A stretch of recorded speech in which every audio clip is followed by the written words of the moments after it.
అందరికీ నమస్కారం. వెన్నెల్లో చందమామ కథలకు స్వాగతం. ఈరోజు కథ డాక్టర్ సోమరాజు సుశీల గారు రచించిన ఇల్లేరమ్మ కథల నుంచి ట్రిబల్ ప్రమోషన్. చచ్చి చెడి ఎలాగోలా వేసవికాలం సెలవులయ్యాయని అనిపించాం. కొన్నాళ్ళు అమ్మమ్మ వాళ్ళ ఇంట్లో, కొవ్వూరులోనూ, కాకినాడ తాతగారింట్లోనూ తిరిగి తిరిగి వచ్చాం కదా. అన్నింటికన్నా మా ఇల్లే హాయిగా ఉందనిపించింది. మేం లేవని సువర్ణ చాలా దిగులు పడిందట. సెలవులకి ముందు రోజే అందరికీ ప్రోగ్రెస్ కార్డులు ఇచ్చేశారు కదా. రేపటి నుంచి బడికెళ్ళాలి. ఇంతింత కాలం బడికెళ్ళకుండా ఉంటే ఎంత విసుగొచ్చేసిందో. సెలవుల్లో చిన్నారికి నాకు రోజు ఏదో ఓ దానికోసం యుద్ధమే. నేను క్లాసు ఫస్ట్ వచ్చానని 5వ క్లాసు చదవక్కర్లేకుండా ఫస్ట్ ఫారంలోకి డబుల్ ప్రమోషన్ ఇచ్చేశారు. చిన్నారి సెకండ్ వచ్చింది కాబట్టి అది నోరెత్తకుండా 3వ క్లాసు చదవాల్సిందే. సువర్ణేమో సెకండ్ ఫారంలోకి వచ్చింది. చిన్నారి సెకండ్ ర్యాంక్ వస్తే అందులో నా తప్పే ఉంది. ఈ సెలవులన్నాళ్ళు కుళ్ళుకు చావడమే కాకుండా ఇంకా తెల్లవారి బడనగా నేనా వెధవ బడిలో చదవను అంటూ ఒకటే ఏడుపు. పొద్దున్నే దాని గోల చూసి నాన్న, పోనీలే, నీకు చదవాలని లేకపోతే చదువు మాని, 2వ క్లాసు పాస్ అయ్యావుగా చాల్లే అని ఆఫీస్కి వెళ్ళిపోయారు. దీని ఏడుపు విని ఇల్లు గల అత్తయ్య గారు వచ్చారు. ఏమిటవుతోందో అనుకుని. వదిన గారు, ఆ స్కూల్లో పిల్లేదో జడుసుకున్నట్లుంది, పోనీ స్కూలు మార్చకూడదు అన్నారు. ఇది అందరినీ జడిపిస్తుంది కానీ తాను జడుసుకునే రకం కాదే. దీని విషయం మీకు తెలియదు. ఏదో ప్లాన్ ఉండే ఉంటుంది దాని బుర్రలో. సుశీలకి డబుల్ ప్రమోషన్ వచ్చి మరి దీనికి రాలేదు కదా. ఇప్పుడు 3 క్లాసులు తక్కువ చదవడం దానికి నామోషి అట. ఇంకా అందుకని ఆ స్కూల్కి చచ్చినా వెళ్ళదట. ఏమన్నా అర్థముందా? ఈ ఏడాది ఫస్ట్ వస్తే దీనికి డబుల్ ప్రమోషన్ ఇస్తారుగా అని అంది అమ్మ. అమ్మ, నీ పెద్ద కూతురు కొట్టే ఫోజులు భరిస్తూ అసలు నేను ఏడాదంతా బతికి చదివి పాస్ అయినప్పుడు కదా ఫస్ట్ ర్యాంక్ సంగతి. నేను మాత్రం చచ్చినా దానితో కలిసి ఆ బడికి వెళ్ళను. రేపు నువ్వు సువర్ణ వాళ్ళ గుమస్తా గారితో ఫీజు కట్టించేసినా నేను వెళ్ళను, నీ ఇష్టం అని చిన్నారి ఖచ్చితంగా చెప్పేసింది. అమ్మ అయితే తల పట్టుకొని కూర్చుంది. ఎప్పుడూ చేతిలో ఏదో పుస్తకం లేకుండా ఉండని చిన్నారి అసలు చదువే మానేస్తానంటే మరి అమ్మకు భయం వేయదు. ఇంతలోకి వెంకాయమ్మ గారు వచ్చారు. పోనీ మా మనవడు ఈ వీధి చివర ఈదర వెంకట్రావయ్య గారి బళ్ళో చదువుతున్నాడు, అక్కడ చేర్పించండమ్మా ప్రస్తుతానికి. కాస్త పిల్లదానికి తిక్క తగ్గాక మళ్ళీ కాన్వెంట్లో పడేయచ్చు అని ఉపాయం చెప్పారు. ఏమే, ఆ బడికి వెళ్తావా అని అడిగింది అమ్మ. రేపోసారి చూసొస్తా, 4లో చేర్చుకుంటానంటే చేరుతాను అని ఒప్పుకుంది. ఇంకా అక్కడితో ఆ గొడవ అయిపోయిందని అమ్మయ్య అనుకుంది అమ్మ. మర్నాడు నేను సువర్ణ వెళుతూ రావే, వీళ్ళ కొత్త కారులో వెళ్దాం అన్నా కూడా వినిపించుకోలా. వేసవికాలం సెలవుల్లో సువర్ణ వాళ్ళు మంచి నల్ల కారు కొనుక్కున్నారు. నడిపేందుకు ఓ డ్రైవరు తాతగారిని కూడా పెట్టుకున్నారు. దానికి కారెక్కి స్కూల్కి వెళ్ళాలని రాసి పెట్టుండాలి కదా. ఎవరేం చేస్తాం.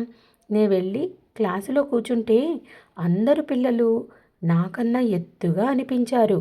మా ఫ్రెండ్స్ అంతా 5వ క్లాస్లో ఉండిపోయారు కదా, తెలిసిన వాళ్ళెవ్వరూ లేరు. దానికి తోడు ఫస్ట్ వారంలో ఎక్కడెక్కడి కొత్త పిల్లలో ముందు పరీక్ష రాసి పాస్ అయ్యి చేరుతారు. అందుకే ఫస్ట్ వారం నుంచి 4 సెక్షన్లుంటాయి. నాకు బొత్తిగా తోచక కాసేపు 5వ క్లాసులో కూర్చొని మళ్ళీ వచ్చా. ఎందుకొచ్చిన డబుల్ ప్రమోషను? ఇంట్లోనా చిన్నారితోటి విరోధం వచ్చేసింది. స్కూల్లో అయితే ఒక్క పిల్ల ముఖము తెలిసినట్టు లేదు. మొదటి రోజు కదా అని అందరినీ అన్నాల బెల్లు కొట్టగానే ఇంటికి వెళ్ళిపోమన్నారు. ఇంతలోకి మా పాత రిక్షావాడు కనిపించి ఇంటి దగ్గర దింపేశాడు. అమ్మాయి గారు, తవరు కారు కొనుక్కున్నారేటండి అని అడిగాడు. సువర్ణ ఏం మాట్లాడలేదు కానీ నేను మాత్రం అవును, బడికెళ్ళడానికి వీలుగా ఉంటుందని అని చెప్పా. అప్పుడప్పుడు నా రిచ్చాలో కూడా వెళ్ళిపోయొచ్చాలా అంటే అలాగేలే అని వాడికి చెప్పి ఇంట్లోకొచ్చా. చూస్తే ఏముంది, చిన్నారికి చదువా చట్టుబండలా ఇందూని బుజ్జిని ముందేసుకుని కేరమ్స్ ఆడుతోంది. అయ్యో, చదువు మానేశానే అని గాని కారెక్కలేకపోయానే అని గాని దానికి ఇంత బాధ కూడా ఉన్నట్టు అనిపించలా. తలెత్తి కూడా నాకేసి చూడలా. నన్ను చూడగానే ఏదో పనున్న దానిలా లేచి వెళ్ళిపోయి ఓ పాత బాలమిత్ర పుచ్చుకొని కూర్చుంది. అన్నం తింటూ అమ్మతో చెప్పా, అమ్మా, ఫస్ట్ వారం అంటే అంత పెద్ద క్లాస్ అని నాకు ఇన్నాళ్ళు తెలియనే తెలియదమ్మా. ఇదివరకు మాకు నేల మీదే కూర్చొని చేతి బల్లల మీద రాసుకోవాల్సి వచ్చేది కదా. ఇప్పుడు ఎవరి బెంచి వాళ్ళకే, ఎవరి కుర్చీ వాళ్ళకే. కుర్చీ బల్ల కలిపి ఉంటాయి. 10 పుస్తకాలు పెట్టుకునేంత డ్రాయర్ కూడా ఉంది. ఇంకొలికిపోకుండా ఇంకు సీసా నిలబడేందుకు. ప్రతి బల్ల మీద గుండ్రంగా బిల్లలాగా కూడా ఉంది తెలుసా అని అమ్మకి నేను మా స్కూల్లో ఫస్ట్ వారం క్లాస్ కబుర్లు చెబుతున్నాను. ఏదన్నా చెప్తేనే కదా తెలిసేది. అమ్మ అసలు బడికే రాదు కదా. ఏమీ చెప్పకపోతే ఎంతకని ఊహించుకుంటుంది. చిన్నారి పాపం తల ఎత్తకుండా విననట్లుగా నటిస్తోంది. దాన్ని చూస్తే నాకే జాలేసింది. ఎంతైనా సొంత చెల్లెలు కదా. 2వ క్లాసుతో చదువు ఆపేస్తోందంటే నాకు మాత్రం బాధగా ఉండదు. నాకన్నా 3 క్లాసులు తక్కువైపోయాయనే కదా ఏకంగా బళ్ళోకే వెళ్ళనని పంతం పట్టింది. ఫస్ట్ రానంత మాత్రాన మరీ ఇంత పనిష్మెంటా?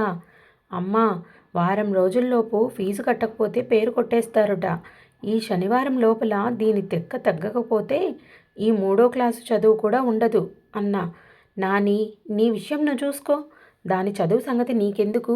మళ్ళీ ఏమన్నా అంటే రోజున్నర ఏడుస్తావు. నువ్వేమన్నా దాని గార్డియన్వా అని ఇలాంటి పరిస్థితుల్లో కూడా నన్నే కేకలేసింది.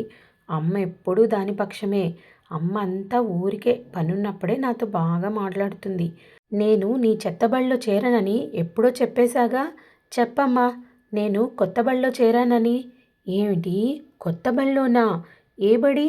అమ్మా చెప్పవేమే. దాన్ని ఎంచక్కా కొత్త బడిలో చేర్పించి నన్ను ఆ వెధవ పాత బడిలోనే చదివిస్తున్నావా? ఎంత అన్యాయం! ఛ, నోర్మొయ్. తేగంటే తేగలాంటి కొడుకు కావాలంటావు. కొత్త బడంటే కొత్త బట్టలు అనుకున్నావా? రోజు రోజుకి కావాలనడానికి. దానికంటే బుద్ధి లేదు. పెద్దదానివి, నీ బుద్ధి ఏమవుతోంది? మళ్ళీ నన్నే తిట్టడం. అమ్మా చెప్పమ్మా, ఏ బడిలో చేరిందో? మన వెంకాయమ్మ గారి మనవడు చదువుతున్నాడే వీధి చివరబడి. అందులో 2 రూపాయలు జీతం కట్టి వచ్చింది. అమ్మ చెప్పింది. ఛీ ఛీ ఛీ, వీధి బడిలో చేరావా నా తల్లి? ఇంకా కొత్త బడంటే ఏమిటో అనుకున్నాను.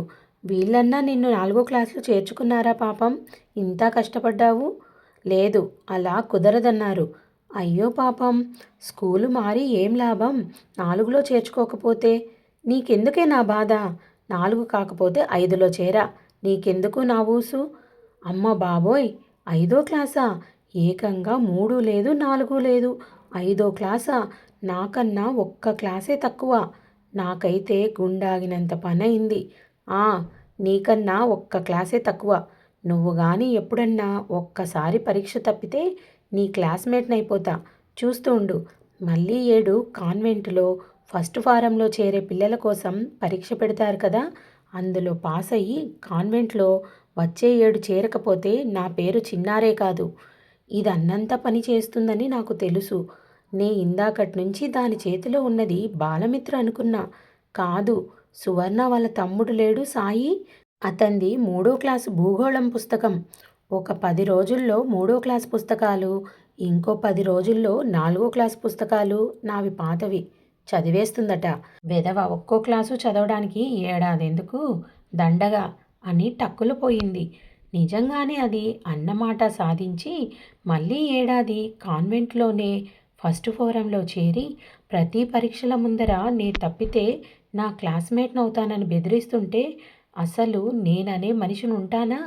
ఏదన్నా భరించవచ్చు గాని అది నా క్లాసులో నా పక్కనో లేదా ముందో కూర్చుంటే బతకగలనా? లాభం లేదు. ఇంక నేను చచ్చినట్టు ఒళ్ళు దగ్గరెట్టుకొని చదవాల్సిందే. కథ సమాప్తం. ఈ కథ మీకు నచ్చిందనుకుంటాను. నచ్చినట్టయితే లైక్ చేసి, షేర్ చేసి, మా ఛానల్ని సబ్స్క్రైబ్ చేసుకొని ఎంకరేజ్ చేస్తారని ఆశిస్తున్నాను. Thank you.